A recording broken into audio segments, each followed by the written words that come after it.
Olá, amigos! Sou o professor Jusilândio Souza. Estamos de volta aqui com o nosso curso completo, curso de Conhecimentos Bancários 2015, caminhando para o final do módulo básico. Se bem que eu decidi aumentar mais algumas aulas no módulo básico para fazermos alguns exercícios, algumas questões de provas anteriores, de concursos anteriores. Muito bem, nesta aula de número 51, nós vamos trabalhar ainda com o mercado de capitais, mas agora vamos vamos introduzir em vocês as bolsas de valores. Serão 3 aulas, 3 partes sobre bolsa de valores, cai bastante isso aí, entendeu? Para estudar completamente bolsa de valores, nós precisamos de mais do que 3 aulas. Então, neste módulo básico, trabalharemos com 3 aulas com Bolsa de Valores, mas veremos mais sobre Bolsa de Valores nos módulos intermediário e avançado. Por quê? Porque veremos, por exemplo, mais profundamente ações, debêntures, ok? Nós veremos valores mobiliários, então nós acabaremos por fazer referência à Bolsa de Valores nos demais módulos. Ok, muito bem. A gente vai começar por definir o que é Bolsa de Valores. O que é Bolsa de Valores? Bom, nós falamos aqui, numa breve historiazinha, lá no início do curso, né? Nós falamos, por exemplo, da CVM, Comissão de Valores Mobiliários. Nós definimos o que são valores mobiliários. Se você puder, pode dar mais uma olhadinha nessas aulas no início do curso, onde nós definimos valores mobiliários, onde eu disse a vocês que os valores mobiliários, eles representavam um crédito que um investidor tinha numa empresa, né? Investidor tanto pessoa física quanto pessoa jurídica. E nós falamos que o principal valor mobiliário negociado em bolsa eram as ações. Aí definimos ações, se lembra? Ok. E nós vimos que a ação, ela é o documento, é o título de crédito, né? Que representa a menor parte no qual o capital daquela empresa foi dividido, e o acionista, ele é um proprietário da empresa dentro, proporcionalmente, à quantidade de ações adquiridas e assim por diante. Vamos estudar ações de forma mais profunda, né? Mas, por enquanto, entenda a Bolsa de Valores como sendo o local físico ou virtual. Atualmente, as bolsas estão praticamente 100% virtualizadas, né? Então, é um local físico ou virtual onde são negociados os valores mobiliários, especialmente ação, que é o que nós vamos estudar com maior profundidade, ok? Então, a Bolsa de Valores é isso aí. Durante muito tempo, até pouco tempo atrás, os jornais, as televisões do mundo inteiro, sempre que queriam fazer alguma reportagem sobre Bolsa de Valores, mostravam o pregão físico, o pregão, digamos assim, pessoal, como era antigamente. O que é o pregão? O pregão é a negociação das ações, de outros valores imobiliários, aquele movimento de negociações entre ofertantes e demandantes. E aí você via os agentes das corretoras, né, que são autorizados a operar em Bolsa de Valores, os agentes estão no pregão com telefones, às vezes 2 aparelhos telefônicos, um em cada orelha, e quanto é a ação? Olha, eu ofereço R$40, eu ofereço 38 e assim por diante, e aquela movimentação, aquele barulho, etc., o pregão era dessa maneira. Era um pregão físico. Hoje ele é um pregão virtual. A negociação é feita quase que 100% em sistemas eletrônicos, em programas de computadores. Então hoje a imagem das bolsas de valores já não é mais aquela imagem daquele monte de pessoas ali negociando, telefonando e passa para lá, passa para cá, recebe uma ligação aqui de um ofertante, aqui de um demandante e assim por diante, tá? Então é praticamente eletrônico, 100% eletrônico hoje em dia, tá? Ok. Uma outra coisa para falar, antes da gente entrar e se aprofundar no assunto, é que no Brasil, embora a gente tenha tido muitas bolsas de valores pelo país, né? E embora hoje ainda tenhamos algumas bolsas de valores regionais, que são utilizadas para negociações regionais, nós vamos estudar mesmo a Bolsa de Valores, a BMF-Bovespa, que foi a junção entre a BMF, Bolsa de Mercadorias e Futuros, e a Bovespa, a Bolsa de Valores de São Paulo. Então, a união das duas, temos hoje a BMF-Bovespa, praticamente a única, né, que cumpre, que negocia tudo o que a gente vai estudar aqui. Processo de desmutualização das bolsas de valores. É algo simples, é uma definição, faz parte da definição também. Só para você entender o que se trata. Isso aqui é cobrado em prova às vezes, mas só para você entender o que é só isso que as provas cobram. O que foi o processo de desmutualização das bolsas de valores?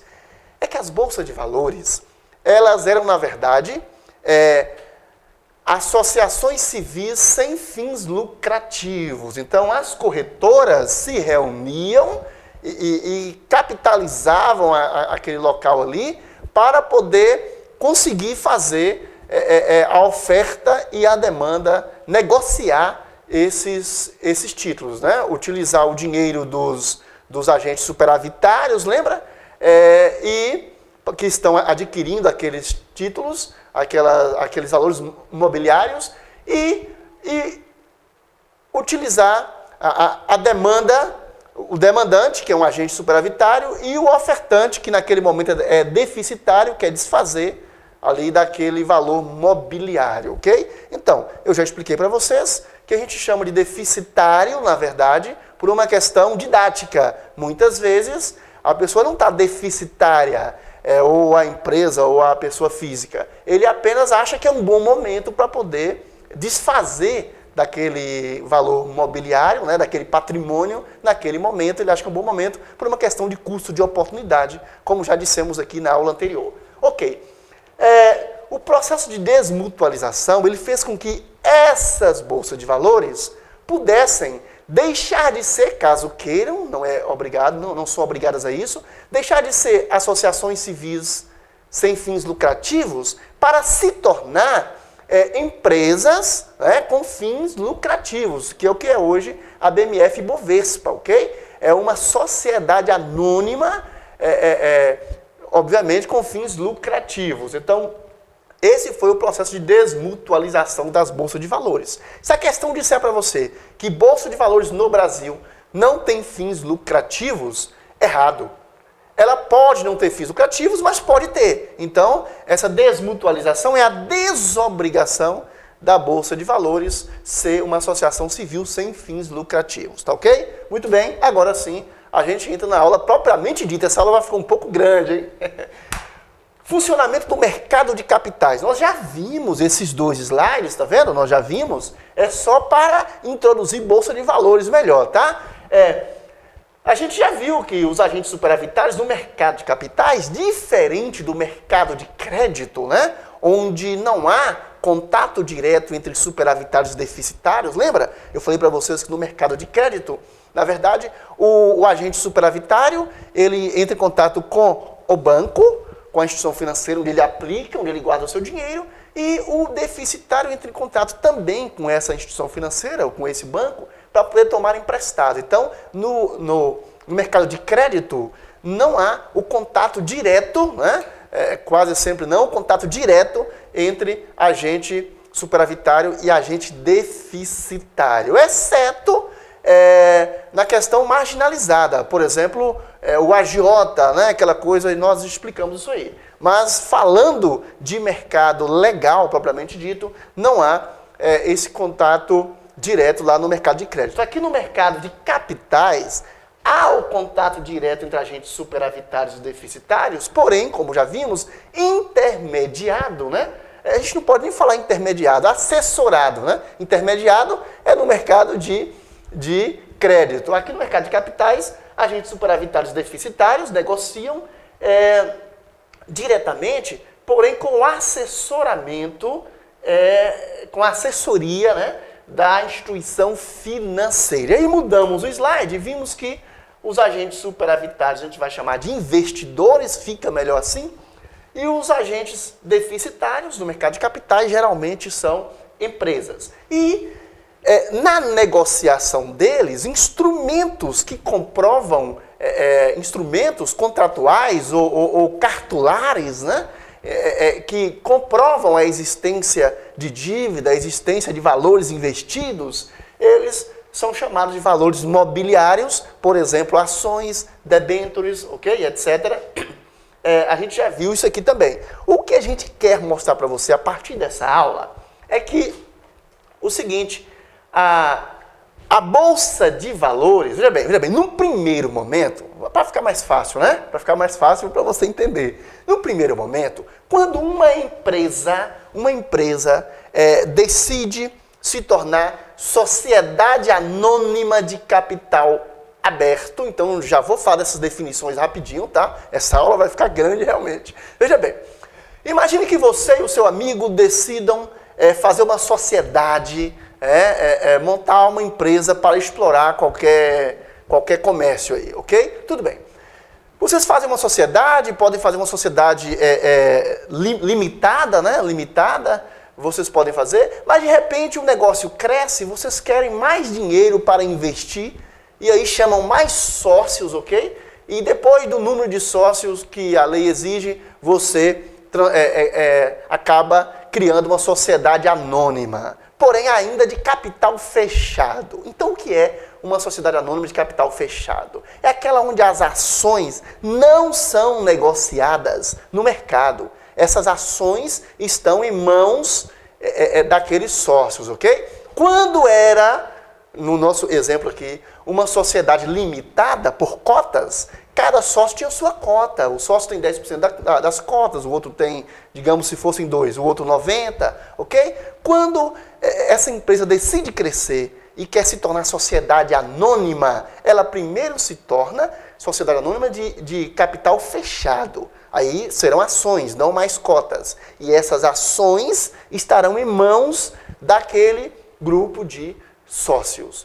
Quando ela decide abrir o capital, de repente sua empresa cresceu, né? Os seus sócios percebem, você e seus sócios percebem que essa empresa cresceu, ela precisa de mais dinheiro, precisa de mais investimento, e os investimentos que ela precisa demandam muito dinheiro, um aporte financeiro muito grande, aí vocês percebem que é hora realmente de se tornar de capital aberto, ou seja, captar no mercado através de inúmeros sócios. Para abrir esse capital, vocês vão ter que ter a autorização da CVM, já falamos disso aqui, Comissão de Valores Mobiliários, ok?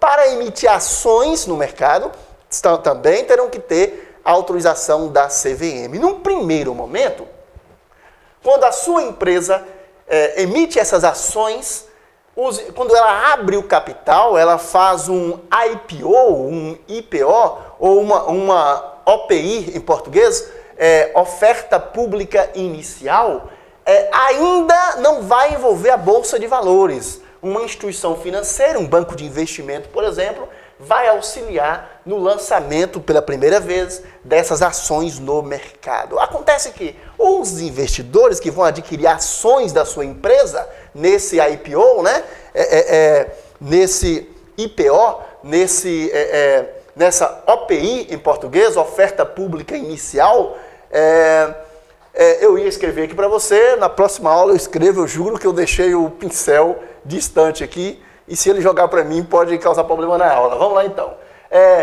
Então, essa oferta pública inicial ocorre aqui sem, a princípio, o envolvimento aqui da Bolsa de Valores. Então, uma instituição financeira organiza o lançamento dessas ações no mercado, né? Consegue precificar, vai sair pelo valor tal, e aí a empresa se torna sociedade anônima de capital aberto. Ela vendeu ações no mercado. Ok, tudo bem. Mas aí as pessoas que compram essas ações, obviamente, vão querer vendê-las depois. Em dado momento, vão querer vender. Olha, é o momento ideal, acho que é ideal vender essas ações. Muito bem. Neste primeiro momento aqui, quando as ações são adquiridas diretamente da empresa, através do auxílio de uma instituição financeira, por exemplo, de um banco de investimento, que vamos estudá-los profundamente aqui, nós temos aqui, na verdade, o mercado primário. Este é o mercado primário, ou seja, está havendo a oferta pública inicial, a OPI, a oferta pública inicial. Essa empresa que acabou de abrir o capital sob a autorização da CVM, lembra? Ela está lançando as suas ações no mercado. Esse é o mercado primário. Entretanto, as pessoas que adquiriram essas ações poderiam querer vendê-las depois. Aí nós teremos o mercado secundário, que é feito por intermédio da Bolsa de Valores, ok? Então ainda estamos no mercado de capitais, mas agora não há mais a oferta pública inicial. A empresa já lançou ações pela primeira vez no mercado, já se tornou uma sociedade anônima de capital aberto, ou uma companhia de capital aberto, já vimos isso, e agora as suas ações, há ofertantes e demandantes de suas ações, né? A empresa já existe, já teve oferta pública inicial, suas ações já estão aí há muito tempo, e agora você tem ofertantes, investidores ofertantes que querem vender essas ações e tem investidores demandantes que querem comprar essas ações. Já estamos no mercado secundário, ok? E aí entra a Bolsa de Valores, que vai oferecer transparência e segurança na compensação e na liquidez desses papéis. A gente fala que papel, mas na verdade esses valores imobiliários hoje são quase todos escriturais. Já falei isso aqui, só existe na memória do computador lá, né? Então, mas ainda se usa esse nome, papéis, essa expressão. Então, esses papéis são negociados em bolsa, e aí na Bolsa de Valores a gente volta àquela sintonia, lembra? 40, dou 38, que hoje, na verdade, são ofertas dadas, são ordens de oferta, ordens de compra e de venda dadas, que vão chegar até a Bolsa de Valores, ok? Como essas ordens de compra e de venda de ações chegam à Bolsa de Valores, nós vamos ver aqui, porque já tem novidades para o ano 2015, né? Em vez de fazer um curso de atualidades, eu já vou colocar as atualidades junto com esse curso. Então vai ser muito legal. Temos novidades aqui em termos de corretora de valores e distribuidora de valores, ok? Temos novidades aqui. Muito bem, mas eu não quero que essa aula fique muito grande, aquela aula introdutória, né? Vamos lá então. Então, a Bolsa de Valores vai oferecer isso aqui. Compensação e liquidez, já falei para vocês. Quando esses papéis são negociados, os investidores, tanto ofertantes quanto demandantes, eles precisam de ter esse conforto. Precisam que a instituição Bolsa de Valores, junto com outras instituições agregadas a ela, elas promovam essa transparência na negociação, essa segurança, a compensação dos papéis, ou seja, preciso debitar o demandante, o que está comprando, né, o comprador, e creditar o vendedor, o que está vendendo. É preciso transferir a propriedade desses papéis, é preciso liquidar esses papéis, ok? Fazer a liquidação, ou seja, tanto a transferência do papel da ação de um comprador de um vendedor para um comprador, quanto efetuar o débito nas contas, ok? E assim por diante. Então, a Bolsa de Valores, junto com outras instituições, vão organizar isso aqui, tá bom? Ok. E a gente vai ver mais pra frente isso aí. As corretoras e as distribuidoras, qual o papel delas? Bom, o aplicador, ele não tem acesso direto à Bolsa de Valores. Não há acesso direto à Bolsa de Valores por parte do aplicador no Brasil. Abra aspas, ok?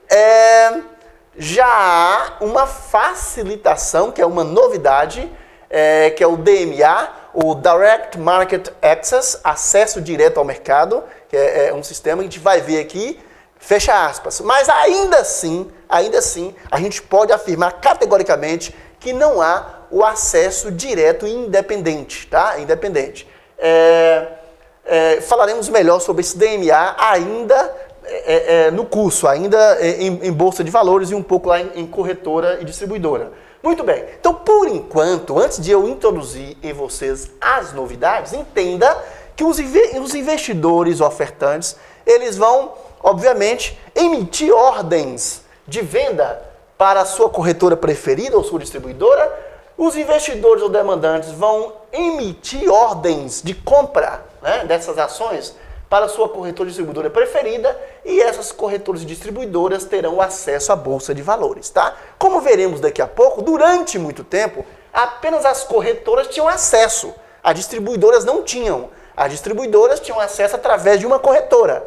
Então, mas de uns 4 anos para cá, tanto corretoras quanto distribuidoras têm acesso. E temos mais novidade nisso aí, que é o sistema PN e sistema PNP. Tá cheio de novidade essa área aqui, tá? Professor, tá confundindo a gente. Na próxima aula eu vou explicar melhor para você, tá bom? Então, tá aí. Investidores ofertantes dão ordem de venda, investidores demandantes dão ordem de compra, que vão para as corretoras distribuidoras e essas, por sua vez, entram em contato com a Bolsa de Valores, com o sistema da Bolsa. Ok, então o funcionamento do home broker, mesmo assim, mesmo falando disso, que corretora e distribuidora é que tem o contato, é que conseguem negociar dentro do ambiente da Bolsa, ambiente hoje virtual, é um programa de computador, como veremos aqui, a novidade também nisso aí, para 2015, 2016. Muito bem, mas o home broker, quer dizer, o acesso através de casa ou do escritório, é possível.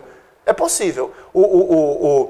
O aplicador ele pode acessar o site da sua corretora preferida ou distribuidora e negociar de casa. O aplicador entra no sistema da corretora que, por sua vez, vai entrar no ambiente virtual, no sistema da Bolsa de Valores. Então, ainda assim, a negociação, o contato é indireto. Houve uma melhoria nisso aí, que é o DMA, que eu já falei, será estudado aqui, o Direct Market Access, acesso direto ao mercado. Houve novidade nisso aqui, como houve novidade também em que corretora e que distribuidora vai poder acessar. Por enquanto, entenda apenas que o aplicador não tem acesso direto e independente. Ele precisa de uma corretora e distribuidora, mas já há novidade qual corretora e qual distribuidora pode ter acesso. A gente vai voltar a isso aqui, porque há muita novidade aí e as próximas provas começarão a cobrar, tá bom? É isso aí. Eu ainda disse aqui, olha, corretora e distribuidora tem acesso à Bolsa de Valores desde que seja PNP. Professor, o que é isso? São novidades e eu espero você na próxima aula, que a gente vai melhorar isso aí, que essa aula pode ficar um pouco confusa, que eu acabei tendo que mostrar para você o que acontece, o que vai passar a acontecer dentro da negociação em Bolsa de Valores. Até a próxima!